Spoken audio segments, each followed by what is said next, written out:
여러분 안녕하세요. 여러분과 함께하길 좋아하는 치유 상담사 화담입니다. 오늘 여러분의 마음 날씨는 어떠하신지요? 평안하시기를 축복드립니다. 오늘은 거라사 광인이 예수님을 만나 치유된 이후 어떻게 살아갔을지 조금 따뜻하게 상상해 보려고 합니다.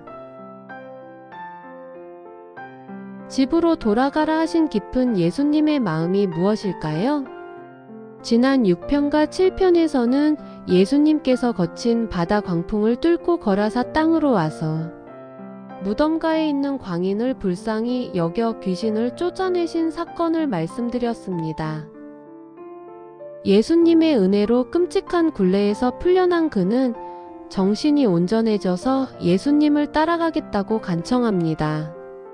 그러나 예수님은 뜻밖의 말씀을 하십니다.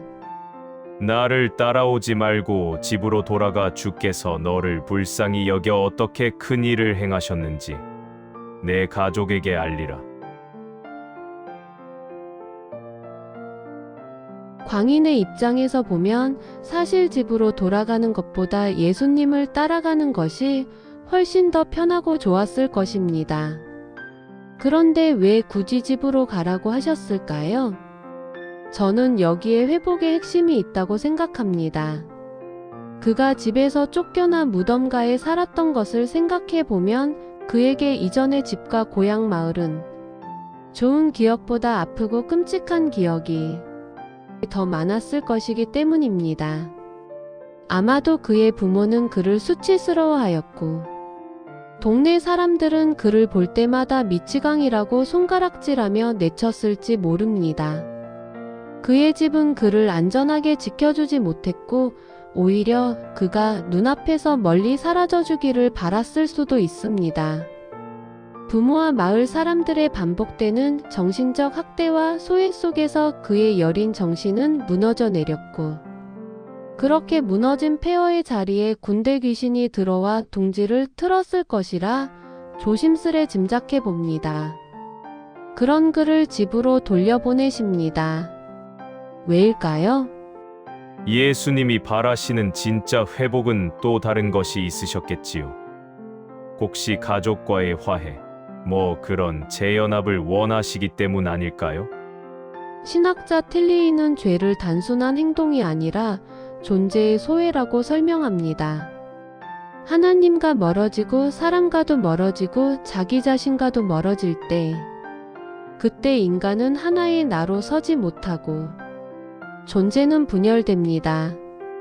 이렇게 중심을 잃은 상태에서 왜곡된 힘이 자리 잡는 현상을 마성적인 것이라고 설명합니다. 사단적 사고체계의 구조는 외부에서 갑자기 생기지 않습니다. 이미 균열된 자리 중심이 무너진 자리에서 자라납니다.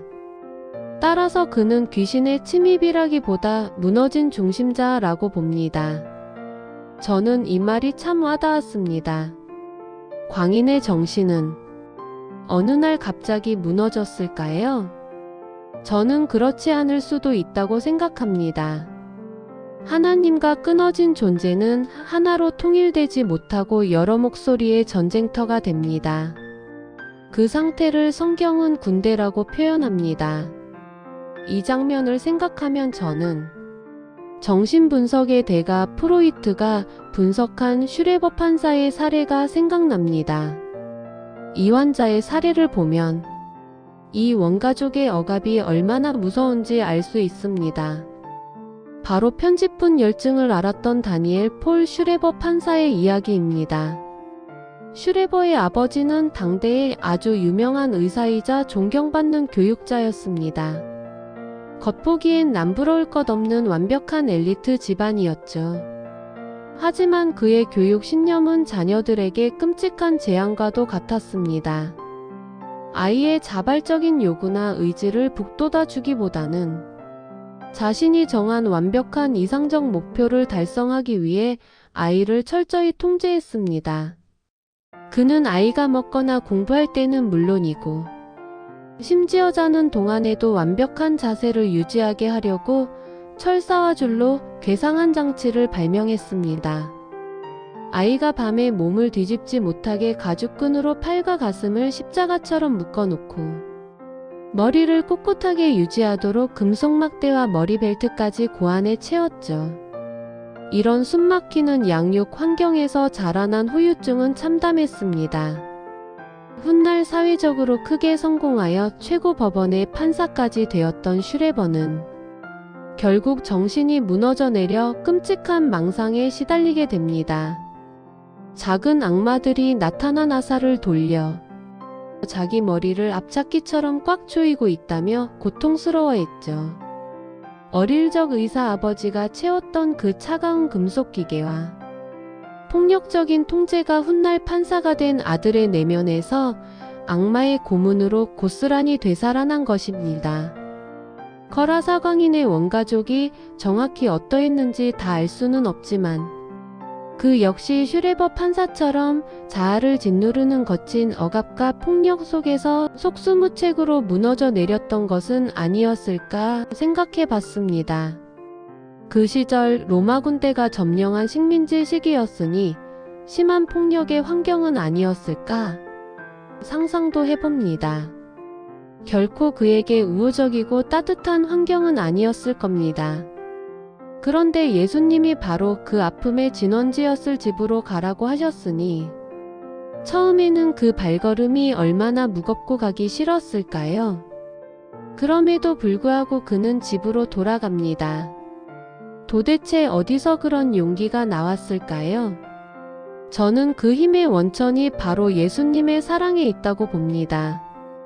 부모와 형제 그리고 고향 사람들이 자신을 어떻게 보든 나는 이제 예수님의 은혜로 온전해진 사람, 하나님의 자녀가 되었다는 그 확실한 체험과 믿음 덕분이었을 것입니다. 하나님께 생명의 깊은 뿌리를 내리고 나니 이제는 사람들의 차가운 시선과 비웃는 소리가 더 이상 두렵지 않았던 것이죠. 예수님께서 그를 집으로 가라 하신 이유, 그것은 광인의 변화된 모습을 그의 가족과 고향 사람들이 가장 잘 알고 있기 때문이었겠네요.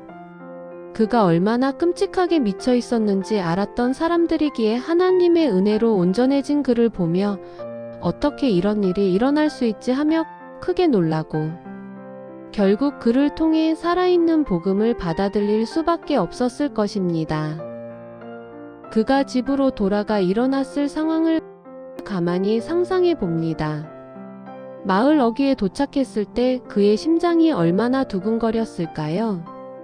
자기를 쇠사슬로 묶었던 끔찍한 기억, 소리 지르며 가족들을 공포에 떨게 했던 미안한 기억들이 주마등처럼 스쳐 지나갔을 겁니다. 살던 집 대문을 열고 들어갔을 때 마당에 있던 아버지와 어머니는 반가움보다는 공포에 질려 뒷걸음질 쳤을 것입니다. 무슨 일이야, 왜 또 왔어? 라며 소리치고 이전에 그를 박대하던 것 이상으로 모질게 내쳤을지도 모릅니다. 그때 그는 흔들림 없이 담담하게 말했을 것입니다. 아버지, 어머니, 나 이제 정신이 온전해졌어요. 예수라는 분이 나를 불쌍히 여기시고 내 안에 있던 군대 귀신을 쫓아내 주셨어요. 그가 돌아왔다는 소식은 온 동네에 퍼집니다. 사람들은 슬슬 피하며 수군거렸겠죠. 저 사람 연기하는 거 아니야. 언제 또 날뛸지 몰라. 얼른 다시 사슬로 묶어 쫓아내자. 그 차가운 의심 앞에서도 그는 물러서지 않았을 것입니다. 맞아요. 그때 나는 병들어서 여러분을 공포에 몰아넣었지만 이젠 보시다시피 괜찮아졌어요. 마을 사람들은 비아냥거렸을지 모릅니다. 내가 말하는 예수가 누군데 또 헛것을 보고 우리를 속이려는 거냐. 그럼에도 그는 자기가 겪은 기적, 그분이 자기 안의 귀신을 돼지떼 속으로 쫓아내어 바다에 빠지게 하신 그 압도적인 사건을 있는 그대로 전했습니다. 그것은 누구도 부정할 수 없는 명백한 사실이었으니까요. 그 흔들림 없는 일상의 증언 앞에서 부모와 마을 사람들은 마침내 진짜로 그분이 하나님이셨구나 하고 믿게 되었을 것입니다. 그리고 파괴되었던 부모, 형제, 마을 사람들과의 모든 관계가 마침내 정상적으로 회복되는 기적을 맞이하게 된 것이죠. 신학자 폴 틸리히는 진정한 만남이란 소외된 존재가 다시 연결되는 것이라고 말했습니다. 이렇게 다시 연결되는 것은 광인과 마을 사람들처럼 하나님을 중심에 둘 때만 온전히 가능해집니다. 광인은 이제 자신의 부끄러웠던 미쳤던 과거를 핑계 삼거나 숨기지 않고 그것을 치유해 주신 분을 전하는 도구로 사용합니다. 그는 자기 집과 고향 마을을 넘어 그 넓은 데가볼리 지역까지 나아가 살아있는 복음을 전파했습니다. 이처럼 예수님은 치유받은 한 사람을 그의 집과 도시에 살아있는 증인으로 심어두신 것입니다.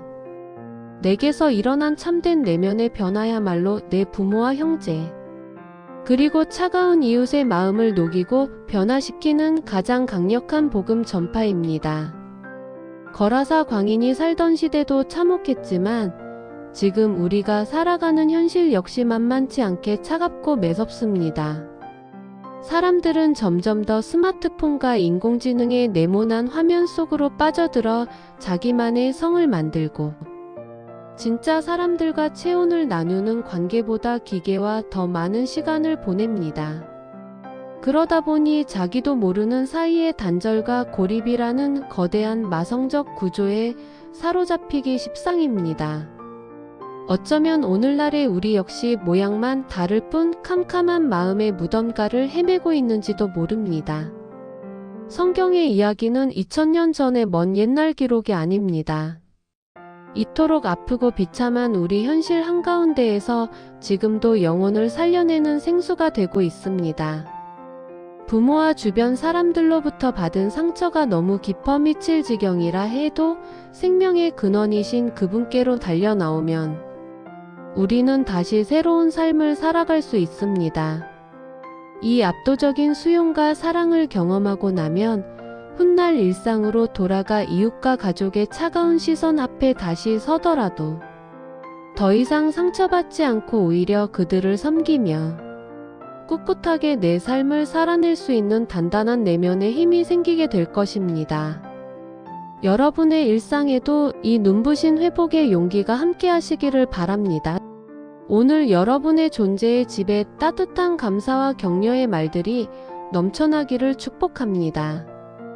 구독, 좋아요, 알림 설정, 댓글로 격려해 주세요.